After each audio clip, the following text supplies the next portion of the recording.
بسم الله الرحمن الرحیم. السلام علیکم. نن موږ فزیکس سٹارټ کوو د کلاس 9 نه کلاس 10 ته پورې فرام بیسیک ټو ایډوانس. ګوره که تاسو هر یو سبجیکټ ته ځئ نو د هغې بیک ګراونډ ګورئ. نو اوس موږ په دې ننني لیکچر کې د فزیکس بیک ګراونډ سټډي کوو چې یاره فزیکس څه شی دی، فزیکس ډیفینیشن څه دی، دې کې موږ څه سټډي کوو او د فزیکس دا ورډ د کوم ځای نه راغلی. راځئ چې لومړی د فزیکس ډیفینیشن ډسکس کوو. Physics is the branch of science in which we study about matter, energy, and their interaction or relationship. Physics کې مونږه matter study کوو، energy study کوو، د دې په منځ کې چې کوم تعلق دی دا study کوو. science دا د science یو برانچ دی physics. science definition تاسو په لوور کلاسونو کې کړي چې science هغه نالج دی کوم چې مونږه د observation او د experiment نه حاصل کوو. هغې ته مونږه science وایو. اوس دا څومره چې څیزونه مونږه سټډي کوو دې ټول ته اصل کې فزیکس وایي. لکه فزیکس یو بل ډیفینیشن دی، د study of whole universe is called physics. د روح کائنات د سټډي ته مونږه فزیکس وایو. خو دا برنی ډیفینیشن چې کوم دی دا فارمل ډیفینیشن دی، مونږ به دا وایو.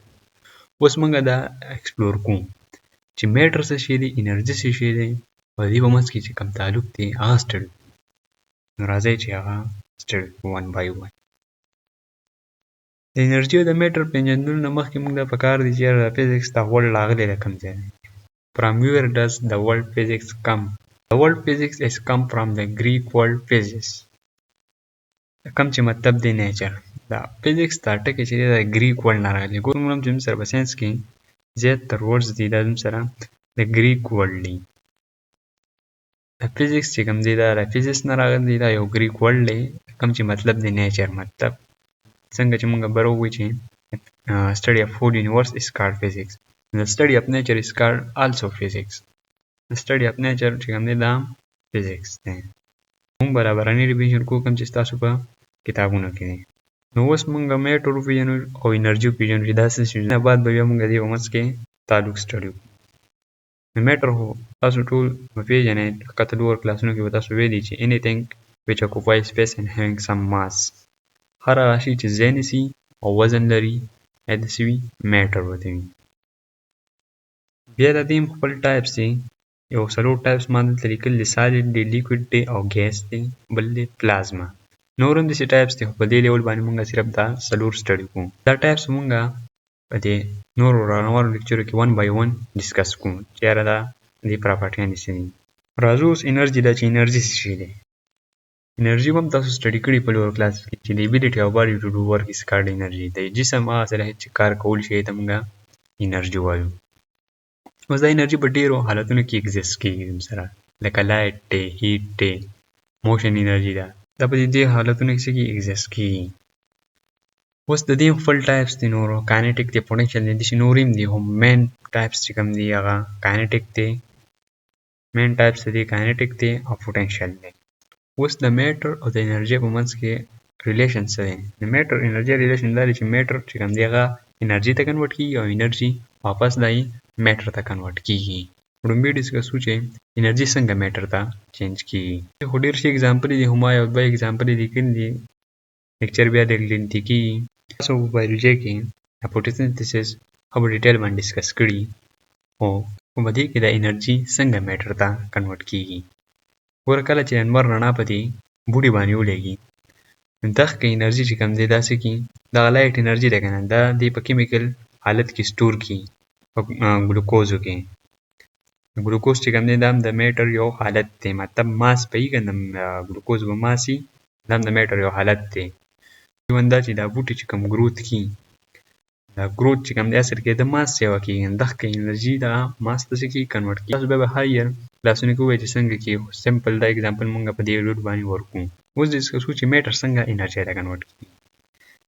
لکه تاسو چې برنینګ اف ووډ، مطلب تاسو لرګي سوځوئ یا کویل کویله شوه، نو په دې کې کیمیکل انرژي کوم داسې سټوري. دغه کیمیکل انرژي دوی ریلیز کړي. مطلب دا دغه کیمیکل انرژي څه شي ریلیز شي، د یو حالت نه بل حالت ته چینج شي. لکه تعالی هیټ درکړي، ګرمایش درکړي او لایټ درکړي. دغه میټر چې کوم دی څه شو، انرژي ته کنورټ شو. دلته میټر ټرانسفر شو چاته، انرژي ته.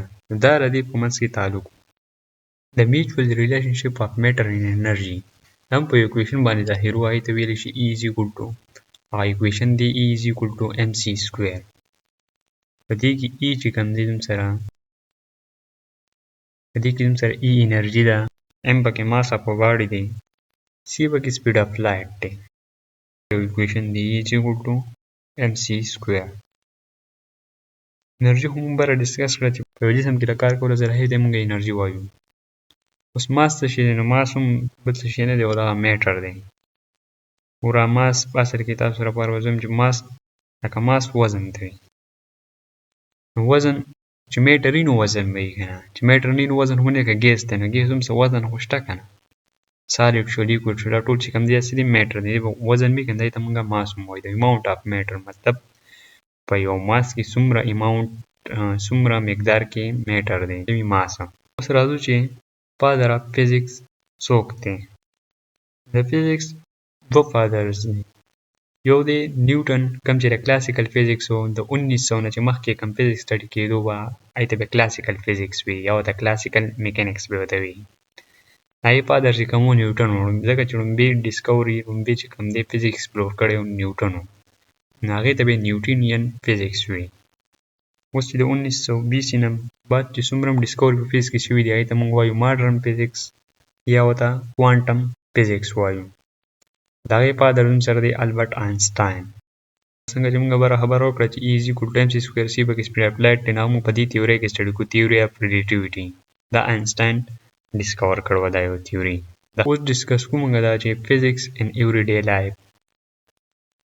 فزیکس موږ ته په روزمره زندګۍ کې ډېر هیلپ راکوي. څومره چې دا نیچرل فینامیناز دي دا چې ته ډسکس کوې نو دا به ته په فزیکس کې دا ټول ډسکس کوې چې یاره ریمبو څنګه رهیږي یا کلاود فارمیشن څنګه کېږي. نو دا ریمبوس فارمیشن شو دغه څومره چې د لایټ سره ریلیټډ دي دا ټول موږ په اپټکس فزیکس کې په ډیټیل باندې ډسکس کوو. په دې ریمبو باندې زما یو شارټ ویډیو زما په دې فیسبوک اکاونټ باندې پرته ده، تاسو له لینک درکړم هغه هم کتلی شئ. دغه خو نیچرل فینامیناز وو. اوس راځو ټکنالوجیکل اډوانسمنټ چې په ټکنالوژي کې فزیکس څومره اډوانسمنټ راوستی دی. ګوره فزیکس چې کوم دی په ټکنالوژي کې ډېر اهم کردار دی. لکه ګوره سمارټ فون شو ته یوز کوې، کمپیوټر شو، ویکلز مطلب ګاډي ماړي چې کوم دي ټول دا ټول اډوانسمنټ چې هغه کې راغلی ټکنالوژي کې دا فزیکس د هیلپ د وجې راغلی دی. لکه سمارټ واچ شو، دا څومره هم چې الکترانیک ډیوایس دي یا نور ډیوایسز دي یا تاسو هر یو انسټرومنټ شو هر یو ډیوایسز تاسو یوز کوئ دا د فزیکس د اډوانسمنټ مطابق رخ شوي دي. څومره هم چې په فزیکس کې اډوانسمنټ راځي دومره د دې سره زموږ په روزمره زندګۍ کې دا هر څه چې کوم دي دا هم امپروو کېږي. بس دا یو شارټ د فزیکس بیکګراونډ و